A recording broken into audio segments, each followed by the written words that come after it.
मेरा नाम है सेल्वराज। मैं कन्याकुमारी के पास एक गांव का रहने वाला हूं और मेरे 2 बच्चे हैं, एक बेटा एक बेटी। मेरा जन्म गैर मसीही परिवार में हुआ था। जब मैं छोटा था तो मेरे माँ बाप मुझे गोदी में उठाकर जिन जिन मंदिरों में जाते थे वहाँ मुझे ले जाते थे। उसके बाद जैसे जैसे बड़ा हुआ, अगर कोई छोटा मंदिर भी दिखता तो वहाँ जाकर अपने जूते चप्पल निकालकर उन्हें नमन करता था। इस तरह से बहुत भक्तिवान था। और केवल इतना ही नहीं, जब कॉलेज ज्वाइन करना था तो यहाँ से 150 किलोमीटर की दूरी पर एक बहुत बड़ा मंदिर था जिसे मैं बहुत मानता था। तो वहाँ तिरुचेंदूर के एक कॉलेज में मैंने ज्वाइन किया और रोजाना शाम को जाकर मंदिर में दर्शन किया करता था। और सिर्फ इतना ही नहीं, तिरुतनी, तिरुवरकाड, तिरुरंगन, तिरुपति, मारी मंदिर, ऐसे बहुत से तीर्थ स्थानों पर मैं जाया करता था।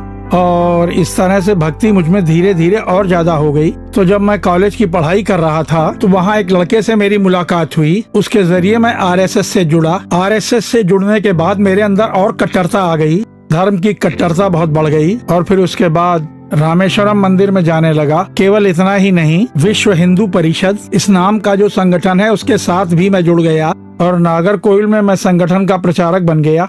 और वहाँ पर जब मैं भाषण देता था तो लोगों के बीच बोलता था कि यहाँ लोगों को क्रिश्चियन बनाया जा रहा है, गरीब लोगों को। इतना ही नहीं, मैंने यहाँ तक भी भाषण में बोला कि मैं किसी क्रिश्चियन लड़की से शादी करके उसका धर्म भी बदलूंगा, ऐसा चैलेंज किया। दरअसल किसी क्रिश्चियन को देखते ही मेरे बदन में आग सी लग जाती थी। बाइबल उठा के फेंक देता था। कोई अगर पर्चे बांटता दिखाई देता था तो मैं जाकर लेता।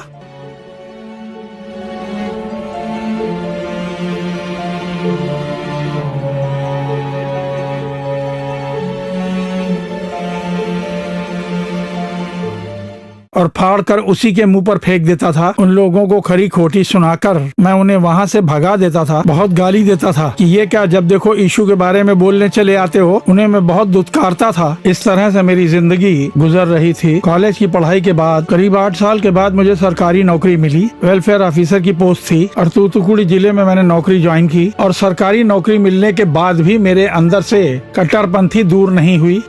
जब भी कोई क्रिश्चियन मेरे पास किसी अनुमति के लिए आते थे तो मैं मना कर देता था। यहाँ तक कि चर्च के पास जो लोग रहते थे उन्हें दंगा करने के लिए उकसाता था।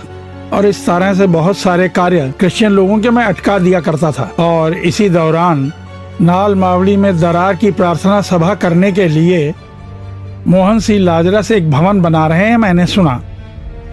तब मैंने सोचा कुछ भी करके इस काम में रुकावट डालनी है और मैंने पास में ही बदली करवा ली, क्योंकि मैंने उनके काम में रुकावट डालने की ठान ली थी। बस मैं उसके लिए कोई ना कोई कारण ढूंढ रहा था। और कुछ दिनों के बाद ही वहाँ की जांच पड़ताल करने के लिए क्रिश्चियन अधिकारियों के साथ मुझे वहाँ जाने का मौका मिला। वहाँ पर मैंने नक्शे के हिसाब से पूरी जांच की, प्लान अप्रूवल वगैरह देखा, सब कुछ ठीक ठाक था। ये क्या, मैं कुछ भी नहीं कर पा रहा हूँ, ऐसा सोचकर मैं जीप के पास खड़ा हो गया। और तभी वहाँ का जो क्रिश्चियन अधिकारी था वो भाई मोहन के पास प्रार्थना करके चला गया। और तभी भाई मोहन सिंह लाजरस जो दूर खड़े थे वो जीप के पास आए और उन्होंने कहा, आओ तुम्हारे लिए भी प्रार्थना करता हूँ, कहकर बुलाया। मैं पहले से ही बहुत गुस्से में खड़ा था। उन्होंने जैसे ही कहा, मैंने कहा मुझे नहीं करवानी, मुझे भी धोखा देना चाहते हो। जो तुम्हारे नाम की माला जपते हैं ऐसे किसी और इंसान को ढूंढो जाके, ऐसा बोल के झाड़ दिया। और भाई मोहन सिंह लाजरस मुस्कुराते हुए वहाँ से चले गए। और मेरे साथ जो अधिकारी गए हुए थे, हम लोग जीप में बैठकर वहाँ से आ गए। और उसके बाद ब्रदर मोहन सिंह लाजरस से कुछ पूछने के लिए मैंने उन्हें अपने ऑफिस बुलाया और वो सुबेरे 10 बजे मेरे ऑफिस आ गए। मैंने उन्हें 3 बजे तक बैठाए रखा क्योंकि मैं अपने मन की भड़ास निकाल रहा था। और वो आकर बाहर बेंच पर बैठे हुए थे। इतना सब होने के बाद भी मेरे मन को शांति नहीं मिली। उसके बाद मैंने सोचा कि खैर अब छोड़ो। उनसे मैंने ऐसा एक स्टेटमेंट लिया कि जब भी मैं बुलाऊं आपको आना होगा, ठीक है, कहकर वो चले गए। किस तरह से कुछ न कुछ अड़ंगा डाल के मैंने दूसरी कई जगहों के काम रुकवाए हैं, क्रिश्चियनिटी के विरोध में काम किए। इसके विरोध में कुछ नहीं कर पा रहा हूँ, खल रहा था। मैं अपने सरकारी काम को जितनी महत्वता दिया करता था उससे भी ज्यादा कुछ भी करके इस काम को रुकवाने की महत्वता दे रहा था। कोई कारण बताकर इस काम को रुकवाने की मैं योजना बना रहा था। लेकिन लाख कोशिशों के बाद भी मैं उनका काम रोक नहीं पाया। वैसी परिस्थिति में, जैसा मैंने भाषण में कहा था कि किसी क्रिश्चियन लड़की से शादी करूंगा और शादी के बाद उसे मैं अपने धर्म में बदलूंगा, ठीक वैसे ही एक क्रिश्चियन लड़की से एक शादी के मंडप में सबके सामने मैंने शादी की। वैसे भी जब मैं अपने ऑफिस से लौटता था तो शराब पीकर आया करता था, बहुत नशे में रहता था और नशे में ही जब मैं पत्नी को बहुत दुख दिया करता था तो वो बहुत रोया करती थी।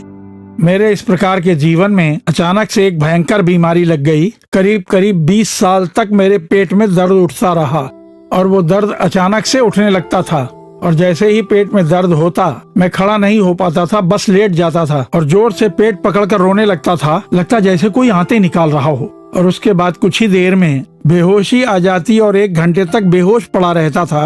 वैसी हालत में लूज मोशन भी हो जाता था। इस तरह जब कभी मैं बाइक से जाता था या बस से जाता था या दफ्तर में रहता था तब भी मैंने बहुत ज्यादा दुख उठाए। इस बीमारी से ठीक होने के लिए मैंने कई मंदिरों में जाकर दर्शन किए, लेकिन मुझे कहीं भी आराम नहीं मिला। चाहे कितनी भी तकलीफ हो, लेकिन हर साल नए साल के दिन सुबह उठकर तिरुचेंदूर के मंदिर में जाके पूजा करता था। सन 1995 जनवरी की 1 तारीख को जब मैं सुबह सुबह जाने की सोच रहा था, सिर में बहुत दर्द होने लगा, मैं जा नहीं पाया। काफी तकलीफ के बाद दोपहर में उठकर गांव के छोटे तालाब में नहाकर मैं अपनी बाइक पर जाने लगा। तो जब मैं तिरुचेंदूर जा रहा था, उस समय दोपहर का टाइम था और मैं मंदिर के लिए निकला हुआ था, तभी याद आया दोपहर में मंदिर के दरवाजे बंद होंगे। अब ऐसे में क्या करूं? जब मैं सोचने लगा तो मुझे नए साल की जो सभा होती है वो याद आई। तो सोचा देखता हूं लोग गवाही कैसे देते हैं, गवाही देने वाले पैसे लेकर गवाही देते होंगे। सोचकर मैंने भी रेट लगाया और सभा खत्म होने के बाद में जाऊंगा। ऐसा सोचकर मैंने अपनी बाइक को वापस घुमाया और सीधा नाल मावड़ी की सभा में गया। वहाँ एक आम के बगीचे में भारी सभा हो रही थी जिसमें लगभग 40,000 लोग होंगे। मैं लोगों की भीड़ में जाके पीछे खड़ा हो गया और उस समय भाई मोहन सिंह लाजरस अपना प्रचार खत्म करने वाले थे और उसके बाद उन्होंने कहा कि अब प्रभु से आप जो मांगेंगे आपको मिलेगा, यीशु से जो मांगना है मांगो, इस प्रकार से उन्होंने कहा। यह सुनकर मैंने भी धीरे से अपनी समस्या के बारे में कहा कि यीशु, मेरे पेट में एक लाइलाज दर्द होता है, सर में दर्द है, शराब की आदत है, इनसे मुझे छुटकारा चाहिए। तुरंत ही देखिए भाई तो आंखें बंद करके बोल रहे हैं और प्रभु बार बार उनसे मेरा नाम बुलवा रहे हैं। ये सेल्वराज कौन है? सेल्वराज के पेट का दर्द, सर का दर्द और शराब की जो आदत है, इन सब से यीशु छुटकारा दिला रहे हैं। ये क्या जो मैंने यीशु से मांगा वही बात मेरे बोलने से पहले ब्रदर बोल रहे हैं। तभी मैंने यीशु को आकाश से उतरते हुए देखा। मेरी आंखें बंद नहीं थी, अपनी खुली आंखों से मैंने देखा। तभी मुझे ऐसा लगा जैसे कोई छू के मुझे पीछे निकला हो। मुड़ के देखा तो पीछे कोई नहीं था। ठीक वैसे ही मैंने सामने से किसी को जाते देखा। उसके बाद भाई मोहन सिंह लाजरस ने कुछ और लोगों के नाम लेकर कहा तुम्हारी बीमारी ठीक हो रही है। उसके बाद वो लोग गवाही देने के लिए मंच पर गए। सेल्वराज के नाम पर कोई नहीं गया क्योंकि मैं वहां ना जाकर वापस अपनी बाइक लेकर तिरुचेंदूर मंदिर जाने के लिए निकल गया। जब मैं जा रहा था मेन रोड पर होते हुए, मुझे पता ही नहीं चला कि कब मैं अलवातिनी पहुंच गया। उस 1 तारीख की युवा प्रार्थना सभा में अनजाने में ही शामिल होने के बाद मेरे पेट में जो दर्द होता था, मेरे सर का दर्द, शराब की आदत, ये सब दूर हो गई। उसके बाद मेरे पेट में कभी भी दर्द नहीं उठा। इतना ही नहीं, मेरे मन के अंदर भी एक बदलाव सा आ गया। किसी से नफरत नहीं करनी चाहिए, सबसे प्रेम करना चाहिए, ये मैं जान गया। पहले मैं अपने दफ्तर के अंदर सबसे चिढ़ा करता था। कोई फाइल आती तो उसे उठाकर फेंक देता था। कभी चपरासी को आने में देर हो जाती तो उस पर चिल्लाने लगता था। चाहे कोई भी हो मैं उस पर गुस्सा हो जाता था। लेकिन अब मेरा मन बदल गया है। यहाँ तक कि घर में भी सुख शांति नहीं थी, बहुत लड़ाई झगड़ा होता था। मैं अपनी पत्नी से प्रेम से बात करने लगा, पहले गुस्सा किया करता था। इस प्रकार से मेरे जीवन में बदलाव आया।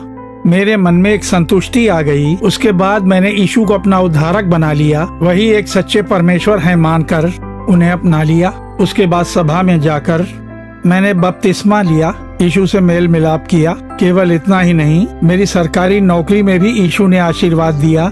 मेरी पदवी में उन्नति दिलाकर डिप्टी कलेक्टर बनाया। करीब 7 सालों तक मैंने डिप्टी कलेक्टर की हैसियत से काम किया। फिर मैंने रिटायरमेंट ले लिया। पहले एक जमाने में यीशु नहीं चाहिए ऐसा मंच पर भाषण दिया करता था।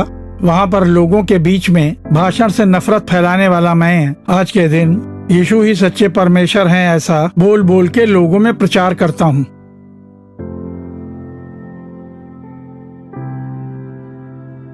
कभी मैं आरएसएस विश्व हिंदू परिषद जैसे संगठनों से जुड़ा था। यीशु नहीं चाहिए ऐसा बोलने वाले मुझको यीशु खोजते हुए आए और मेरे लिए चमत्कार किया। मुझे सुख शांति प्रदान करने वाले परमेश्वर को करोड़ों करोड़ धन्यवाद।